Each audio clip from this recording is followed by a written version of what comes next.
English গ্রামারে সমস্যা নাই এমন স্টুডেন্ট খুঁজে পাওয়া কিন্তু খুবই দুষ্কর। Tense, narration, voice, changing sentence, transformation of sentence, symbol, complex, compound, এই সব কিছু কিন্তু একটা স্টুডেন্টকে পাগল করে ফেলে।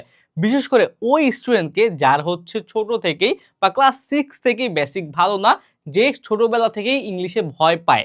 এখন তোমার তো এইচএসসি পরীক্ষা, পরীক্ষা তো দেওয়াই লাগবে, এপিআর না হলে তো ফেল। এখন কিভাবে তুমি এই সময়ে এইচএসসি 26 বা 27 উভয় ব্যাচই তুমি ইংরেজি গ্রামারে ভালো করবে, এই কয়েকটা টেকনিক নিয়ে আজকের এই ভিডিওতে আলোচনা করব। দেখো, ইংরেজি গ্রামারে সবচেয়ে বেশি কি তুমি বলো তো, বাংলা গ্রামার বেশি কঠিন নাকি ইংরেজি গ্রামার? হ্যাঁ, আমার কাছে বাংলা গ্রামার বেশি কঠিন লাগে। ইংরেজি গ্রামার কিন্তু পড়লে পারা যায়, কিন্তু বাংলা গ্রামার পড়লেও পারা যায় না এত অল্প সময়ের মধ্যে। সুতরাং তোমার ইংরেজি গ্রামারে কি করতে হবে, শুরু থেকে ধরতে হবে। এই বাংলা গ্রামার শুরু থেকে ধরা লাগবে, যেহেতু আজকে ইংরেজি গ্রামার নিয়ে কথা বলতেছি, ইংরেজি নিয়েই থাকে। এখন শুরুটা তুমি কিভাবে শুরু করতে পারো, এটা আমি বলতে পারি যে এটা এইচএসসি 27-এর জন্য অ্যাপ্লিকেবল। এইচএসসি 26-এর এখন সময় নাই। এইচএসসি 26 যে আসো, ইংরেজি ভালোভাবে শেষ করতে হলে তুমি ইবিআইতে চলে যাও, ইবিআই কোর্সের ইংরেজি ক্লাসগুলো করো, তাহলে তোমার দ্রুত ইংরেজি শেষ হবে। কিন্তু 27-এর ক্ষেত্রে একাডেমিক অ্যাডমিশন কোর্সে থাকা জরুরি, কারণ এখানে আমরা একদম ধরে ধরে পড়াবো। এখন দেখো কোথা থেকে শুরু করবা, শুরু করবা হচ্ছে টেন্স থেকে। বেসিক, যখন টেন্সের বেসিক তুমি জেনে গেছো, তুমি সেন্টেন্সের স্ট্রাকচার জানো, তখন তুমি যাবা কি টেন্সের পরে ভয়েসে। ভয়েসে গেছো, ভয়েসের পরে কোথায় যাবা, ডিগ্রিতে যাবা স্বাভাবিকভাবেই, ডিগ্রিতে যাবা। ডিগ্রির পরে তুমি কোথায় যাবা, হ্যাঁ চেঞ্জিং সেন্টেন্সে যাবা, চেঞ্জিং সেন্টেন্সে যাবা। চেঞ্জিং সেন্টেন্সের পরে কোথায় যাবা, ন্যারেশনে যাবা, ন্যারেশনে যাবা। এইভাবে হচ্ছে তোমার 1 বাই 1 আগাতে হবে। তুমি চাইলেও ন্যারেশনটা এখানে ধরতে পারবা না, কারণ ন্যারেশন পড়তে তোমার টেন্স লাগে। চাইলেও তুমি ভয়েস মাঝখান থেকে পড়তে পারবা না, ভয়েসের জন্য টেন্স লাগবে। তুমি হচ্ছে কি ডিগ্রিটা চাইলে পড়তে পারবে না। প্রত্যেকটা হচ্ছে গ্রামার হচ্ছে একটার সাথে একটা রিলেটেড, ইন্টার কানেক্টেড ব্যাপার স্যাপার। সুতরাং তোমার বেসিক থেকে শুরু করতে হবে। গ্রামারে যদি ভালো করতে চাও, তোমার অবশ্যই একদম গোড়ায় ফোকাস করতে হবে। সুতরাং এইখান থেকেই পড়া লাগবে। ওকে, এই হচ্ছে ব্যাপার। তারপরে এখন তোমার হাতে সময় কম, এটা হচ্ছে এইচএসসি 26-এর জন্য। এখন সময় কম, কি করবা, এইচএসসি ভিত্তিক প্র্যাকটিস করো।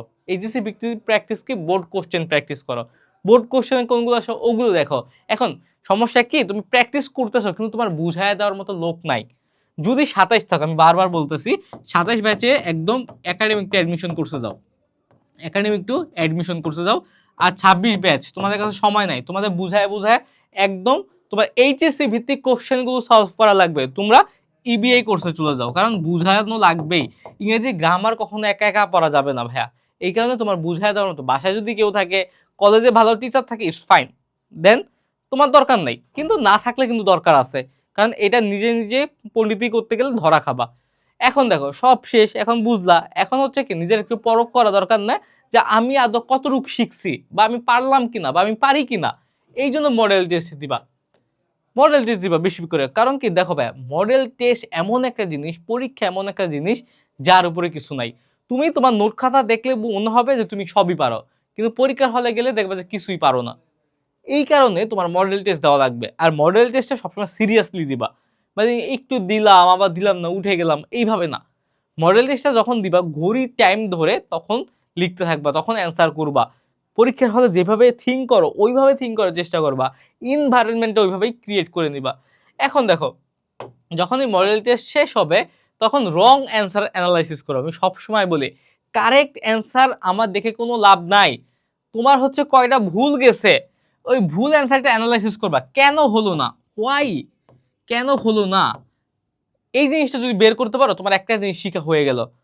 তোমার হচ্ছে, তুমি অনেকে কি করো, ভুল হইলে ফ্রাস্ট্রেটেড হয়ে যাও, কিন্তু ভাই ফ্রাস্ট্রেশনের কোনো দরকার নাই তো। একটা ভুল হওয়া মানে কি, একটা নতুন জিনিস তুমি শিখলা, এই জিনিস থেকে তোমার নেক্সট আর সমস্যা হবে না। এই কারণে এইসব জিনিসকে ফোকাস করা লাগবে। ওকে, এগুলো নিয়ে কোনো চিন্তা করো না।